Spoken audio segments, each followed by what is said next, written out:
અને હવે આગળ વાત કરીએ તો સાબરકાંઠાના હિંમતનગરમાં સ્માર્ટ મીટર ગ્રાહકો માટે મુસીબત બન્યા છે। યુજીવીસીએલ દ્વારા જાણ કર્યા વિના લગાવાયેલા સ્માર્ટ મીટરના કારણે 3 મહિનાથી બિલ ના આવતા અનેક ગામોનો વીજ પુરવઠો અચાનક જ બંધ કરી દેવાયો। રોષે ભરાયેલા સરકારી અને હડિયોલ સહિતના ગ્રામજનોએ મોતીપુરા ફીડર પર હોબાળો મચાવ્યો। ગ્રાહકોનો આક્ષેપ છે કે બિલ બાકી બતાવી કનેક્શન કાપ્યા બાદ ફરી ચાલુ કરવા માટે ₹100 પેનલ્ટી ઉઘરાવવામાં આવી રહી છે। आज ओछाમાં ઓછા 200-500 અને બીજું કે ગમે તે કોઈ એવું રાખો કે અમને ખબર પડે કે ભાઈ બિલ પેલા બિલ ખબર પડે ને કોઈ પૈસો હોય કાપી નાખશું ડાયરેક્ટ। આ રીતે મોટા ધંધા લોકો મોટા ધંધા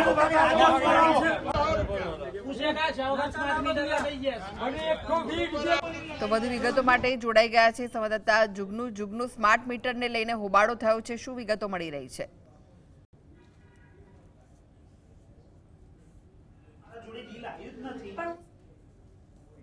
લોકો ખેતરમાં હોય તે સમયે આ સ્માર્ટ મીટર લગાવી દેવામાં આવે છે અને હવે પરિસ્થિતિ એ થઈ છે કે વીજ બિલ આવતા નથી લોકોના ઘરે અને 1 મહિનો અથવા 2 મહિના દરમિયાન તરત જ વીજ કનેક્શન બંધ થઈ જાય છે, વીજ પુરવઠો અટકાવી દેવામાં આવે છે અને આ લોકો ત્યાં યુજીવીસીએલ ની ઓફિસે જઈને વીજ બિલ ભરે ત્યાર પછી પણ આ લોકો પાસેથી ₹100 પેનલ્ટી વસૂલ કરવામાં આવે છે। ત્યારે આજે આ વાતને લઈને ભારે રોષ ફાટી નીકળ્યો હતો।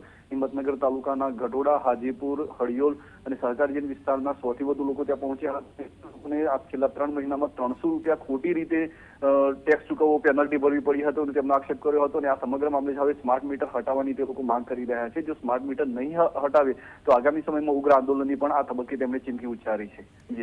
જી આભાર જુગનુ માહિતી આપવા માટે।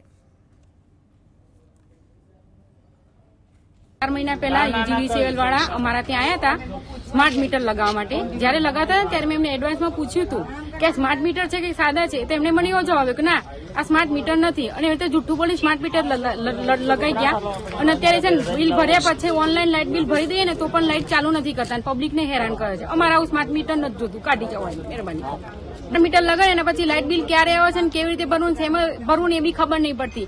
લાઇટ ગમે ત્યારે બંધ કરી નાખે પછી તેમ છતાં અમે જો લાઇટ બિલ ઓનલાઈન ભરી દઈએ ને તો પણ આ લોકો લાઇટ ચાલુ જ નહીં કરતા। મેસેજ આવે છે પણ આ લોકોએ કોઈ મેસેજ મોકલ્યો નથી કે તમારે આટલું બિલ ભરવાનું છે કરીને, નહીતર મારે લાઇટ બિલમાં એમાં કોઈ દિવસ આજે બિલ આવે ને હું તરત જ બીજે દિવસ ભરી દઉં છું। હવે હેલ્પરને મેં પૂછ્યું કે ભાઈ મારે લાઇટ ચાલુ નથી તો મીટરમાં લાઇટ ચાલુ છે? એ કહે કે હા ચાલુ છે, કે તમારે કચેરી જવું પડશે। હવે કચેરી જો મારે ધક્કા ખાવા હોય તો આ સ્માર્ટ મીટરના અને ઓનલાઈનના ફાયદા શું છે આપણને?